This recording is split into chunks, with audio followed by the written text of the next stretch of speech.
But we do want to start here with the fast-moving and for many really horrifying events on the ground in Afghanistan, where the Taliban have now reached the capital city of Kabul. American Chinook helicopters have been spotted taking off and landing near the U.S. Embassy as the Pentagon speeds troops into Kabul to get our people out. And that is happening as we have just been told by a Taliban spokesperson that a delegation of Taliban leaders is at the presidential palace right now negotiating a transfer of power. ABC's Ian Pannell is in Kabul with the very latest. Ian, good morning. Yeah, good morning, Trevor. I mean, what an astonishing week. What an incredible just few hours this morning. As you say, Taliban delegation, a delegation of elders, went to the presidential palace. Not clear whether they're still there, but there appears to be a process underway for some kind of peaceful transfer of power. What we're told is that a delegation will then go to Doha, to Qatar, which is where the Taliban leadership is based. Now, the Taliban have issued orders saying their fighters will not enter the city, although we've certainly seen reports of some fighters around there. We've seen people waving white flags and some police abandoning posts. But I have to say the mood here this morning is one of fear and dread. This morning, the Taliban releasing this video appearing to show people lining the streets and cheering as their troops drive unopposed into Jalalabad. Now, all routes out of Kabul are sealed off, and the city stands as the last hurdle between the Taliban and total victory. Millions of Afghans here in Kabul are bracing for the militants to take over.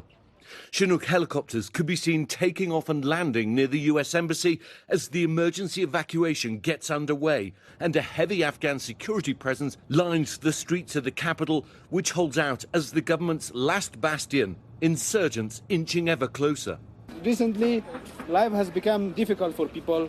People worried about the way Taliban treat us before and now. We just want peace. Kabul's the final destination in the Taliban's lightning offensive, in just over a week taking all major cities.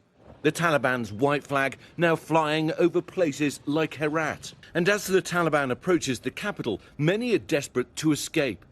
This airport processing centre filled with visa applicants, among those Afghan translators who supported the US military during the nearly two-decade war, now fearful that their relationship with the West could cost them their life. We serve for the American forces, we serve for the US and ISAF forces, for the coalition forces. They have to take care about us.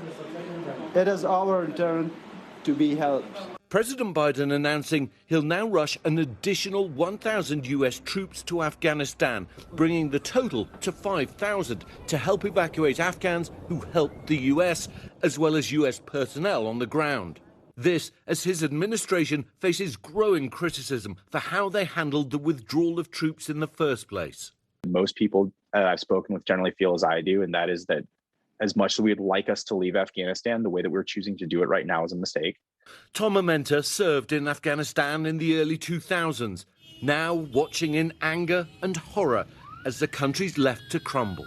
We are about to cede control to the exact organization that harbored Osama bin Laden and allowed him to plan, coordinate, and execute the attacks of 9/11. Only now they've had 20 years of experience, and now they're going to be in control. Well, we're now seeing a constant flurry of Chinook helicopters heading to the airport. You can always hear the sound of aircraft in the sky. A colleague of mine who was down at the airport recently said you can see lines of buses heading to transport aircraft to try and get US civilians, diplomats working at the embassy, as well as special immigrant visa applicants out of the country. I mean, things have moved so fast. The US thought that it could complete its mission to get people out by the end of the month before anything changed in Kabul. But looking at the political developments, it looks like you could see an interim government involving the Taliban long before the US has departed the country. Guys. Unbelievable how quickly this happened. Ian Pannell from Afghanistan, a nation likely on the cusp of Taliban rule. Ian, thank you.